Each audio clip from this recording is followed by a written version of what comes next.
Assalamualaikum warahmatullahi wabarakatuh. Kali ini kita akan mempelajari tema 3, benda di sekitarku, subtema 2, wujud benda, pembelajaran 1. Wujud benda. Setiap benda pasti memiliki wujud. Wujud benda ada 3, yaitu padat, cair, dan gas. Tas, buku, dan pensil berwujud padat. Minyak dan air berwujud cair. Gas hidrogen dan balon berwujud gas. Dapatkah kamu menyebutkan contoh lainnya? Jadi gini ya teman-teman, wujud benda itu dibagi menjadi 3. Ada kalanya padat. Padat itu seperti tas, buku, lalu meja. Dapat kalian rasakan sendiri. Lalu cair. Cair itu seperti air, minyak, dan lain-lain. Lalu gas. Gas itu seperti hidrogen. Kita menghirup udara itu termasuk gas, yaitu oksigen. Lalu kita mengeluarkan itu termasuk karbodioksida. Nah, itu termasuk gas. Di dapur Dayu terlihat benda-benda yang digunakan untuk memasak. Banyak pula bahan-bahan untuk dimasak, seperti bawang, cabai, minyak goreng, dan kecap. Perhatikan gambar rumah Dayu berikut ini. Nah, di sini dapat kita lihat ya teman-teman, banyak sekali benda padat, benda cair, dan benda gas. Kita mulai terlebih dahulu benda padat. Nah, di sini ada garpu. Mana ya? Ini apa ya teman-teman? Spatula. Spatula ini benda padat. Almari ini benda padat. Lalu ini teflon, ini benda padat. Panci benda padat. Ini panci. Kompor itu juga benda padat. Nah, sedangkan benda cair itu ini. Ini apa ya teman-teman? Minyak goreng. Iya. Minyak goreng itu benda cair. Lalu ini sedang air ya. Ini di dalam kuali ini ada air ya teman-teman. Nah, air itu benda cair. Sedangkan benda gasnya itu ada uap air. Di sini ada uap air. Nah, uap air itu termasuk benda gas. Mari kita mengkelompokkan benda-benda tadi. Benda padat. Contohnya tadi panci, kompor, sendok, spatula. Pada gambar tadi loh teman-teman. Lalu benda cairnya air, minyak goreng, cuka. Lalu benda gasnya tadi saya melihat uap air. Seperti itu. Lalu amati lingkungan sekolahmu. Kamu tentu dapat menemukan benda padat, cair, dan gas. Tuliskan benda-benda tersebut dalam kotak berikut.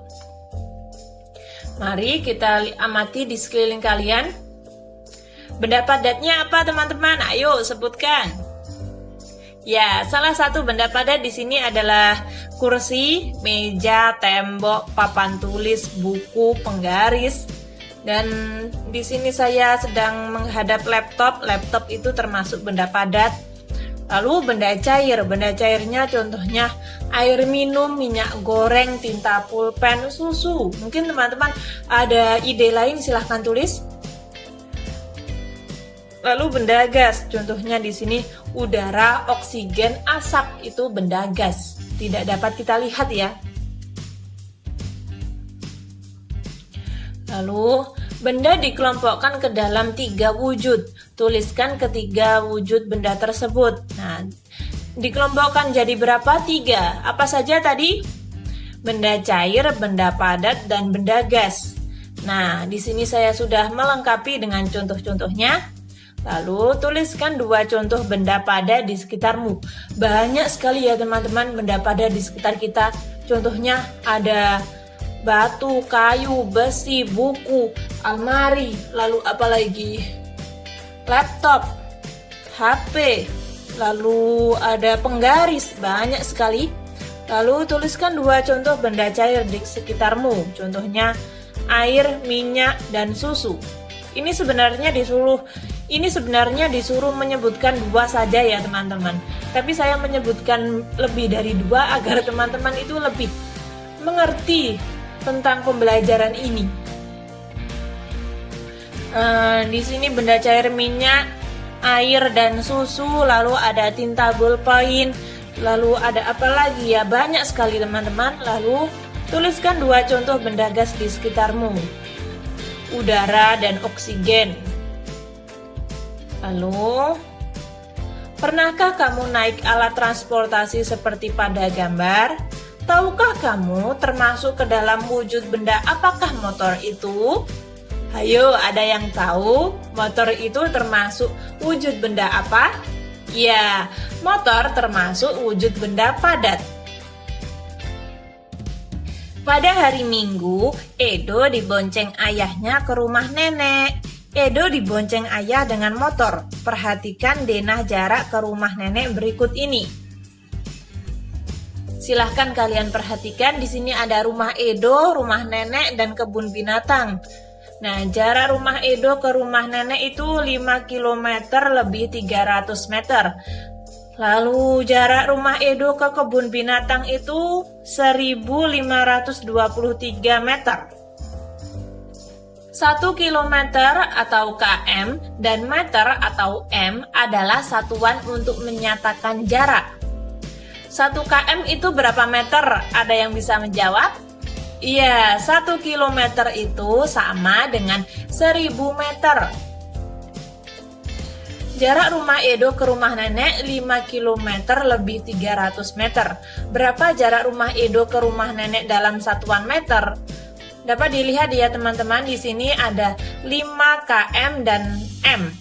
Kita akan merubahnya menjadi m semua atau meter semua.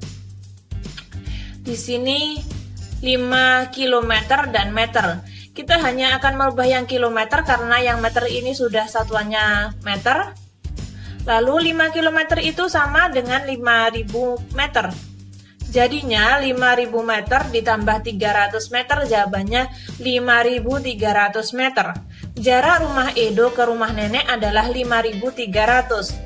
Jarak yang harus ditempuh Edo dari rumah ke kebun binatang adalah 1523 meter.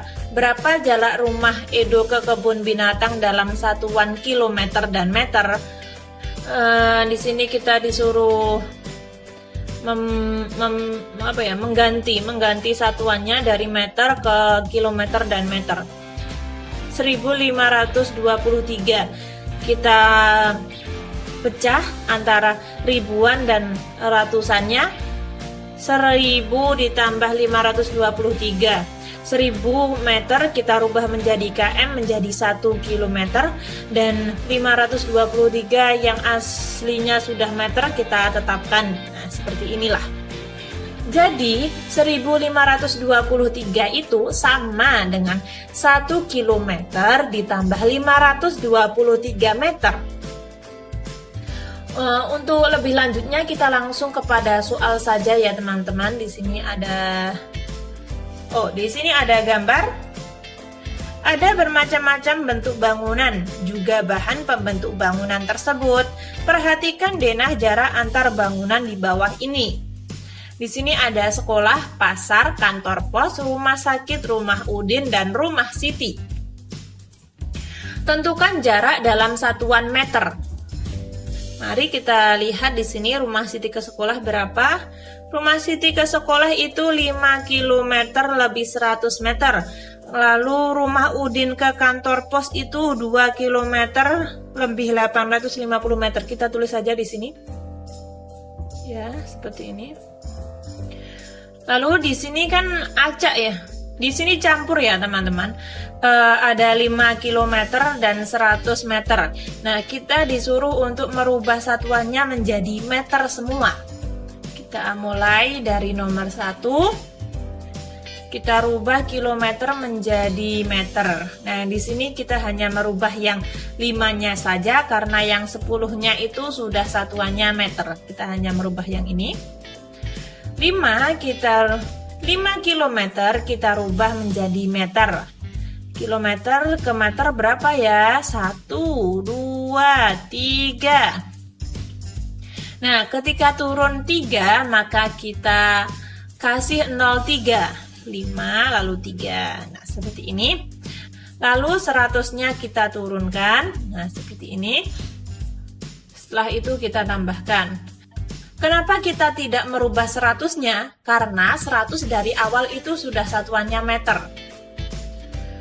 Lalu 5.000 ditambah 100, jawabannya 5.100. Seperti itu. Jangan lupa satuannya meter. Setelah itu nomor 2. Di sini kita akan merubah yang duanya saja karena 850 itu satuannya sudah meter. 2. Dari kilometer ke meter. 1, 2, 3. Kita akan menambahkan 0,3 seperti ini. Lalu 850-nya kita tetapkan. Nah, ini kita tambah. 2000 ditambah 850, jawabannya 2850. Lalu nomor 3. Kita hanya akan merubah yang 6-nya saja karena 350 sudah meter, sedangkan 6 itu kilometer. Nah, dari kilometer ke meter berapa ya? 1, 2, 3. Maka kita akan tambahkan 0,3. Nah, seperti ini. Lalu 350-nya kita turunkan dan ditambah. 6.000 ditambah 350, jawabannya 6.350. Untuk soal nomor 4 dan 5 silahkan kalian kerjakan ya teman-teman. Alat ukur ada bermacam-macam, baik jenis maupun kegunaannya. Altimeter adalah alat yang digunakan untuk mengukur ketinggian suatu titik dari permukaan laut.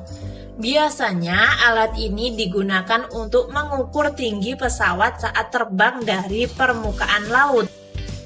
Juga untuk mengukur tinggi gunung dan hal lain yang berhubungan dengan ketinggian pesawat A dan pesawat B. Lalu ada pertanyaan, berapa ketinggian pesawat A dalam satuan kilometer? Pesawat A itu ada 3.000 meter. Tapi kita disuruh menjawab dengan satuan kilometer. 3.000 meter berapa kilometer? Nah, nanti kita akan menjawabnya. Lalu, berapa ketinggian pesawat B dalam satuan kilometer? Pesawat B ada 1325. Tapi satuannya masih meter, sedangkan kita disuruh untuk menjawabnya dengan satuan kilometer. Mari kita bahas. Mari kita merubahnya. Merubah satuannya. Loh, ini kok nolnya sudah saya coret. Tidak apa-apa, wes. Lanjut. 3.000 meter ya teman-teman. 3.000 meter, meter ke kilometer. 1, 2, 3. Nah, naik 3 berarti kita akan mencoret nolnya 3 seperti ini. Atau cara yang kedua kalian bisa kayak gini. 1, 2, 3. Kan tangganya naik 3 kan? Lalu kita kasih koma di sini. Jawabannya sama. Kan 0 di belakang koma itu tidak dianggap. Jawabannya sama, 3. Ada 2 cara, silahkan kalian pilih salah satu. Lalu berapa ketinggian pesawat B dalam satuan kilometer? Nah, ini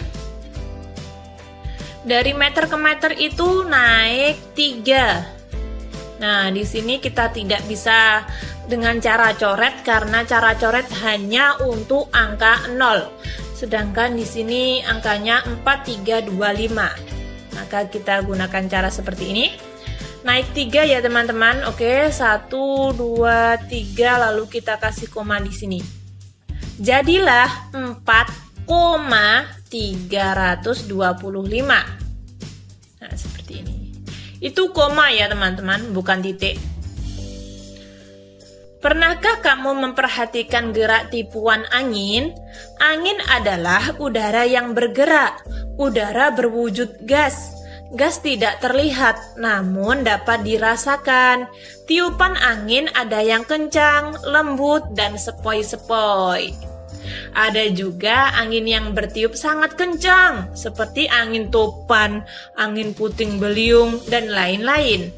Sekarang coba kamu bergerak seolah-olah seperti kertas yang tertiup angin. Perhatikan gambar berikut. Gerakan angin sepoi-sepoi bergeraklah lemah ke kiri dan ke kanan. Jika angin kencang, bergeraklah dengan hentakan yang kuat ke kiri dan ke kanan. Jika angin puting beliung, bergeraklah berputar. Nah, di sini ada anak bergerak lambat. Lalu, anak bergerak cepat. Lalu, anak bergerak berputar seperti puting beliung. Silahkan kalian mencobanya di rumah ya. Dengan mengikuti gerakan di atas, kamu dapat membedakan gerak kuat dan lemah. Dalam tarian, selain gerak tangan, ada juga gerakan langkah kaki. Gerakan tangan dan kaki harus selaras dengan irama yang mengiringi. Sekarang, coba kamu berlatih gerakan kaki terlebih dahulu. Iringilah dengan lagu yang kalian suka. Berlatihlah gerakan kaki dengan gerak lembut, seperti pohon yang melambai ditiup angin sepoi-sepoi, dan gerakan pohon yang ditiup angin kencang. Kesimpulan tadi kita sudah belajar apa saja? Yang pertama, mengidentifikasi wujud benda melalui bacaan dan pengamatan. Yang kedua, mengidentifikasi gerak lambat kaki, dan yang terakhir melakukan konversi panjang. Ketika teman-teman kurang paham atau ada saran, silahkan tulis di komentar. Sekian, terima kasih. Wassalamualaikum warahmatullahi wabarakatuh.